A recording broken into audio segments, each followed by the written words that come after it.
Welcome to the Torah Guide, a podcast where we explore how the Hebrew Bible is all about Jesus and meditate on what it has to say to us. I'm your host, Aaron Dranoff.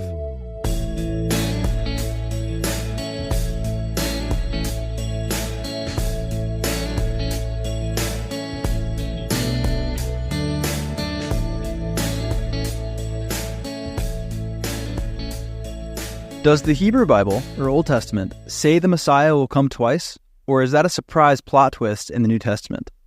In this series, we've been working to uncover the main point of the Hebrew Bible, and we're seeing that it's all aiming towards a person, the long-awaited King of Israel, who will be a prophet like Moses, and so much more. We know this person as Messiah. He is what the whole narrative seems to be building towards.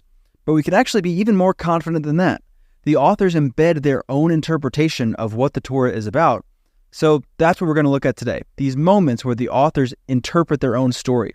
And we'll see that these really important moments where the authors frame the whole story, they frame it around the Messiah and his second coming. Let's see how.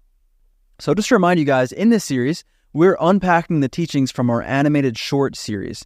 In real time right now, we're also releasing a series of short 1-minute animated videos explaining how the main point of the Hebrew Bible is to point to Jesus, the Messiah. And in these podcasts, which line up with those videos, we're diving deeper into the teachings. So if you haven't seen those videos yet, you can watch them on YouTube in the playlist called The Torah's Messianic Trajectory. And they're also on Instagram and TikTok. We've already got 8 of the videos finished and posted, and we're working on releasing the next one for late December. So you can actually watch the poetry video, the one that this podcast episode is about. It's already been released. Then after this series, the next series we're going to be doing is about a really important pattern in the Hebrew Bible, which we'll be calling the Priest-King series. In that series, we're going to look at how in the Hebrew Bible, humanity was created for a certain position, a job. And Adam and Eve's sin left the job, the position, open. Then we're going to see how every person in the Hebrew Bible who gets the spotlight is given a sort of trial run in that position. But ultimately, they all repeat Adam's sin and leave the spot open. Only one person in the Hebrew Bible perfectly meets the requirements of that position, the Son of Man in the book of Daniel, which of course actually finally takes place when the Son of Man comes in the life of Jesus. So that pattern about new Adams or new candidates for Adam's job is maybe the most important and sadly the often misunderstood way that the patterns in the Hebrew Bible point to Jesus. So I'm really excited for that series. I've been studying this for a couple of years, and I have pages and pages of notes ready to go. And I've actually already written the first 2 scripts for the animated videos. They're a little bit longer, so right now the videos for this series are 1 minute long, and in that series they're going to be about 3 to 6 minute long each video. And this is where I need your help. All of our videos and podcasts are totally crowdfunded, and right now we still need some more funding to make the next series. So if you don't want a long wait time between this series that we're wrapping up and the next one, please consider making a donation at thetorahguide.com/give so we can get to the Priest-King series right away. Thank you. All right, so let's take a quick moment to summarize what we've uncovered in this series so far. We started by noticing that the original arrangement of the finished Hebrew Bible, which is still the Jewish order today, if you were to open up a Jewish arrangement of the Hebrew Bible, the Tanakh, you'd open it up in these 3 sections, the Torah, the Prophet, and the Writings. And these are the same divisions that Jesus read scripture in. He refers to it with synonyms for these 3 sections.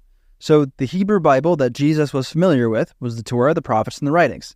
Same book as the Christian Old Testament, just in a different arrangement and divided differently, at least according to the Protestant ordering of the Christian Old Testament. And the Hebrew Bible begins with a narrative that continues through the Torah and is finished halfway through the Prophets at the end of 2 Kings. And there's several writings that pop up in the Torah and former prophets before the narrative ends, like legal code, and poetry, and proverbs, but they fit into the story. A lot like how if you were watching a comedy movie, and then one character grabs a guitar and starts singing about something that's going on in the movie, it wouldn't mean that you were watching a concert. If you told your friends you went to a concert, you'd be lying to them. You didn't go to a concert, you watched a movie, and in the movie, someone sang. It would just be part of the movie. In the Torah, when there's laws given, it's for some of the people in the story, given by another person or people in the story. And it's similar with the poems. Poems are delivered by someone in the story. So if you're reading the Torah, you're reading a narrative, and there's poems inside. You're not reading a compilation of poetry, you're reading a story, and in the story there's poems. So right away in the Hebrew Bible, to track what it's about, we see that there's a plot conflict, suffering and death in the real world. And the Jewish people are then introduced in Genesis 12 as the first step in resolving that plot conflict. Then the Jewish people were given a law code. They were supposed to shape their lives around the Torah. But at the same time, the law code in the Torah wasn't the end goal. It's not the purpose of the Torah. Even in the Torah, it's clear that the end goal was the future restoration for the people of Israel and all of creation after Israel breaks the Torah. Later on, prophets called the restoration that the Torah looks forward to, they call it the New Covenant, and they tell us it's ushered in by the Messiah. Isaiah actually says the Messiah is the covenant. And we saw that in the Torah, still in that first major section, there are two people, Abraham and Moses, who tower above everyone else in the narrative. And there's a comparison between the two of them that's built into the text. We looked at that comparison, and it shows us that life and righteousness come from having faith in God, not from keeping the law. And we looked at Moses' life and saw that he is so special to God that God made a promise to raise up a new Moses who the people will have to listen to or die.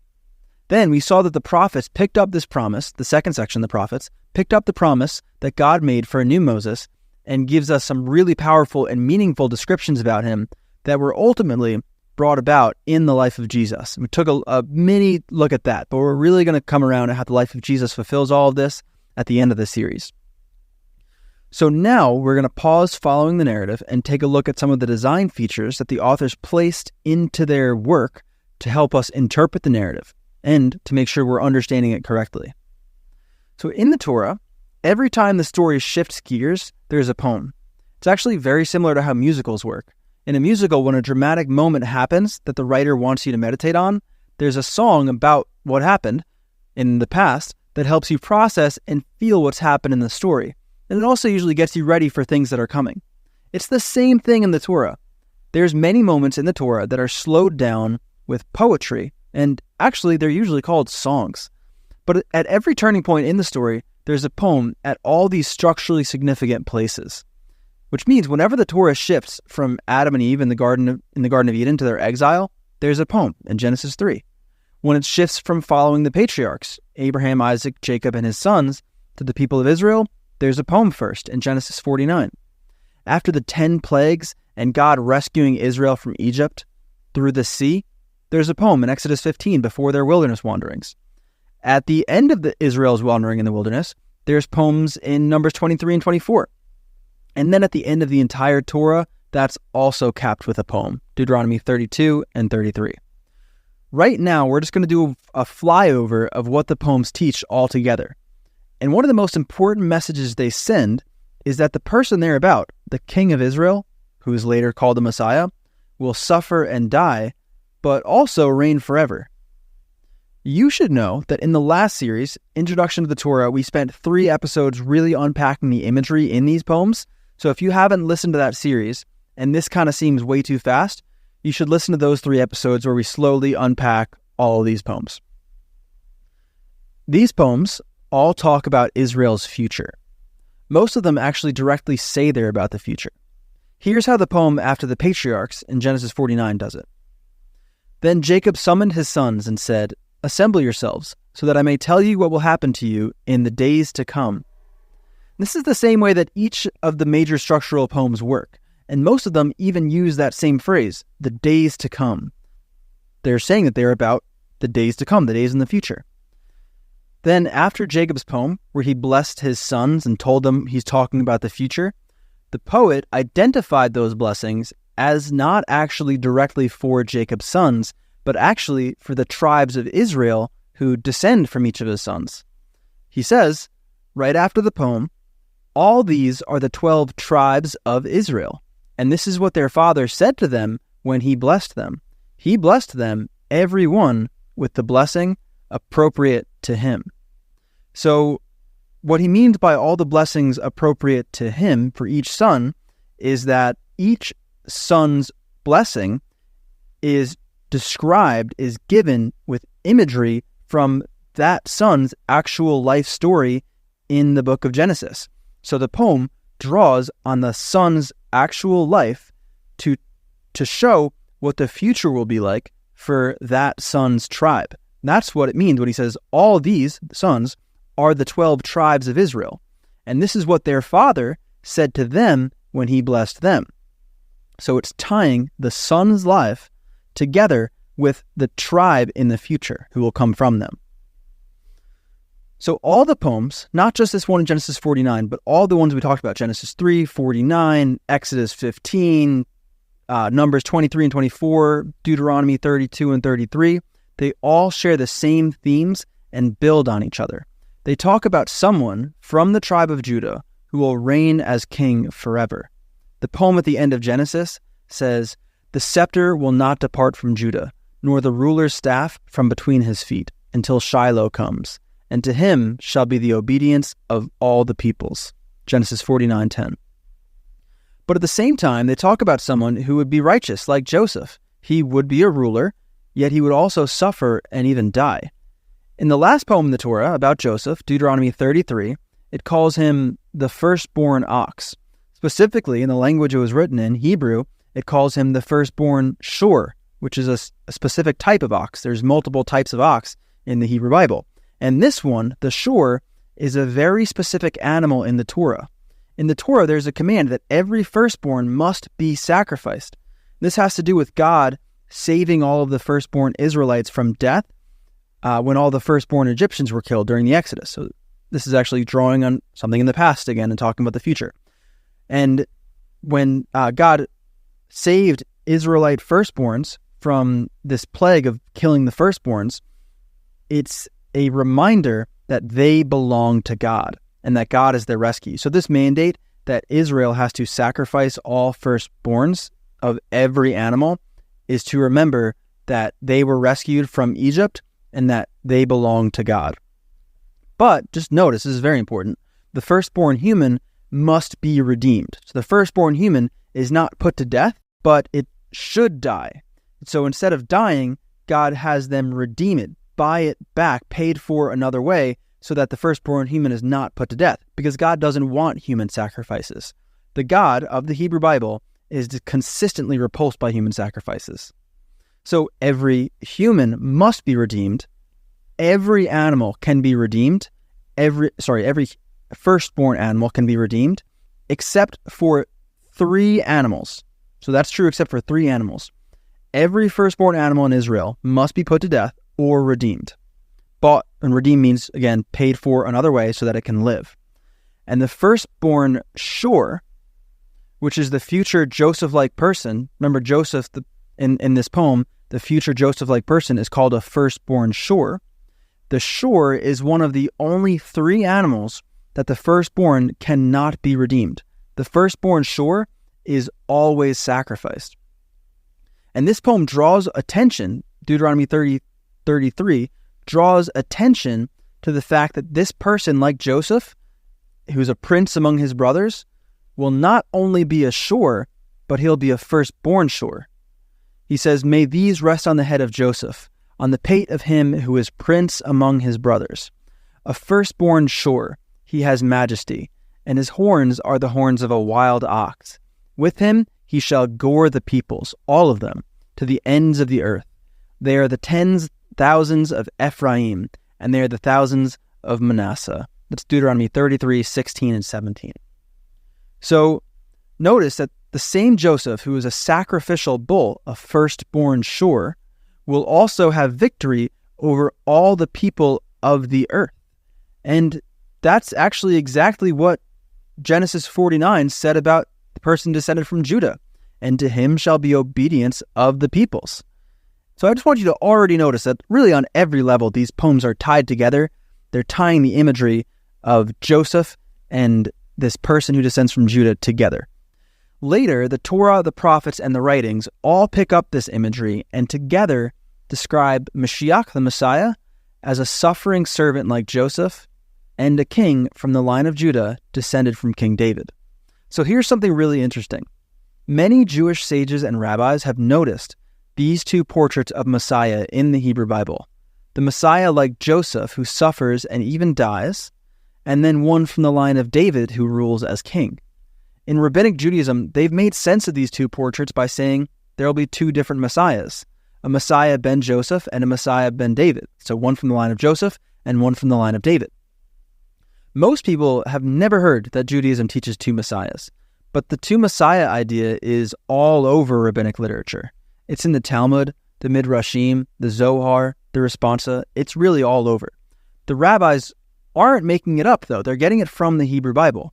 They read the Hebrew Bible and see that the Messiah will suffer and die, and that he will reign forever. But the Torah, the prophets, and the writings each take great care to blend this imagery, like we saw already a little bit. The suffering servant like Joseph imagery is blended together with the reigning king imagery to show that it's not two people, two Messiahs, it's really one person who will accomplish both roles. Look at Numbers 24, which basically copies and pastes from the other poems in the Torah to combine the Joseph and Judah imagery. On our YouTube channel, we have 3 illustrated videos explaining how it specifically does this. It's called What is the Torah About the Poetry? Put it in the show notes as well. What the whole Hebrew Bible teaches, starting with the Torah, is that the Messiah is going to suffer and die before he reigns. Because do you know what would happen if he didn't deal with our hearts first and decided to just snap his fingers like Thanos and remove all the evil out of the world? All humanity would be gone. Actually, God's already shown us what that would look like if he wiped evil out of the world all at once. Just take a look at the story of Noah. The flood was God wiping evil off the earth. And what that meant was wiping humanity off the earth. Because the source of evil is our own hearts. Both before and after the flood, God says the human heart is only evil. Look at Genesis 6 and Genesis 8. Right after the flood, evil continued because God preserved a human family, Noah's family. So I hope this is coming into focus for you a little bit. The story of the Bible is about God removing evil from the world. But evil is being spread by humanity in every generation, by you and by me. So the Bible is showing God working to remove evil without eradicating the human race who is spreading that evil. And this master plan is all centering on the prophet like Moses, who is part of the family of Abraham, the family that God promised to use to undo the curse that Adam brought back in the beginning. The people of Israel will all have to listen to the prophet like Moses. And then the poetry tells us a lot more about the prophet like Moses, this poetry that we're looking at now. Remember, we know that the focus of the poetry is the prophet like Moses because Numbers 24, which we looked at a couple weeks ago, shows that this person that is all about is a future king, and he will be brought out of Israel like Moses for a new Exodus. It's poetically promising a prophet like Moses, just like Deuteronomy 18, also a major structurally significant moment, also promises a prophet like Moses. It's one and the same. So the prophet like Moses, who we already know will be rejected by his people, like Moses was often rejected by his people, he will also suffer like Joseph and conquer all the evil powers of the earth and reign forever. He's going to suffer and die, and he's going to live forever. So I hope you can have some sympathy for the Jewish sages who looked at this and figured there must be two messiahs. These descriptions do seem to conflict. It's really not hard to see that it'd be easy to make sense of this by going, it's got to be two different people. But as we try to uncover what the authors want us to understand, we're noticing that they go through great pains to try to tie these descriptions together into one person, like we've already talked about. So let's skip ahead for a moment. I think this is a good place to kind of pause and just take a look at Jesus to kind of help us just appreciate the gravity of this. Jesus, a descendant of King David, suffered like Joseph. He suffered more than Joseph. Jesus died sacrificially in our place to deal with our hearts and our relationship with God, which is the role of Messiah that's more associated with Joseph, who also was a righteous man who suffered severely. But Jesus didn't stay dead. After 3 days, he rose from the grave. He appeared to more than 500 people, and then he ascended into heaven. Right now, there isn't world peace yet. Look around, there's conflict everywhere, because Jesus hasn't returned to reign as king on David's throne yet. But he hasn't abandoned his followers either. He's given us his spirit to change our hearts so that we will have real peace no matter what circumstances we're in. But why hasn't Jesus returned yet? Because when he returns, he'll be reigning on David's throne as king. He'll return to separate the wicked from those who trust in him. He's delaying and delaying to give more time for you to trust in him. He doesn't want anyone to perish, but he also won't wait forever. He will come back in power, and everyone will know he's back. He'll reign on the throne of David. He'll restore the Jewish people to the land when they believe in him, and he will get evil out of the world. But remember that getting evil out of the world would mean getting any human being who doesn't trust in and follow him, getting them out of the world. So Jesus dealt with the root of evil, our own hearts, first, so that we would have good news that if we do trust in him, we will not suffer the same fate as the people who reject him. Genesis 3:14-15. Then the Lord God said to the serpent, "Because you have done this, cursed are you, more than all the livestock, and more than any animal of the field. On your belly you shall go, and dust you shall eat all the days of your life. And I will make enemies of you and the woman, and of your offspring and her descendant. He shall bruise you on the head, and you shall bruise him on the heel." Genesis 3:14-15. Let's review. The Hebrew Bible is all about building expectation for the ultimate king of Israel. This king of Israel will rule all the nations and conquer all the evil powers of the world. This is great news. But it could also be scary news when you realize that the same story teaches that our hearts are part of this evil problem. We don't want to be conquered. But that's good because God loves us and he's made a way for us to live through the Messiah's sacrificial death.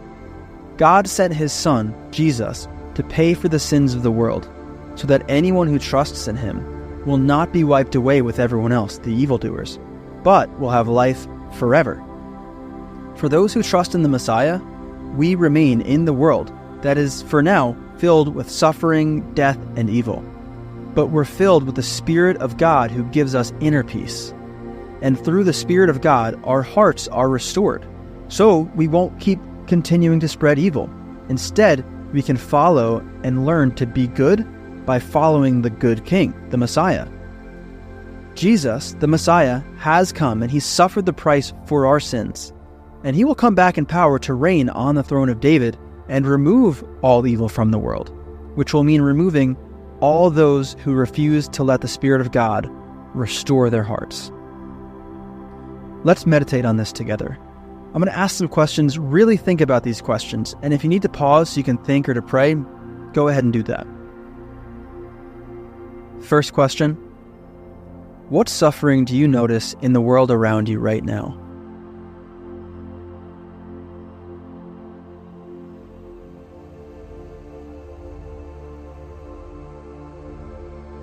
Next question: how might the Spirit of God keep you at peace amidst all that suffering?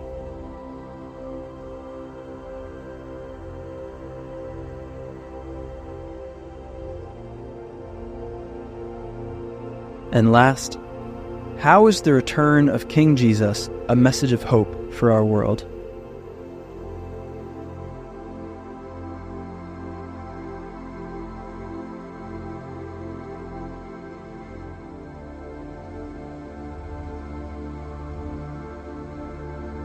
God, there's so much evil and suffering in the world around us, and we've been a part of spreading this evil too. But you offer peace through the Prince of Peace, Jesus. And we know that when we believed in him, you filled us with your Spirit to restore our hearts. So please show us how to rest in your peace today, so that we won't be shaken by all this pain in the world. And last, Jesus, we ask that you would come back quickly. We need you, and this world needs you. Amen.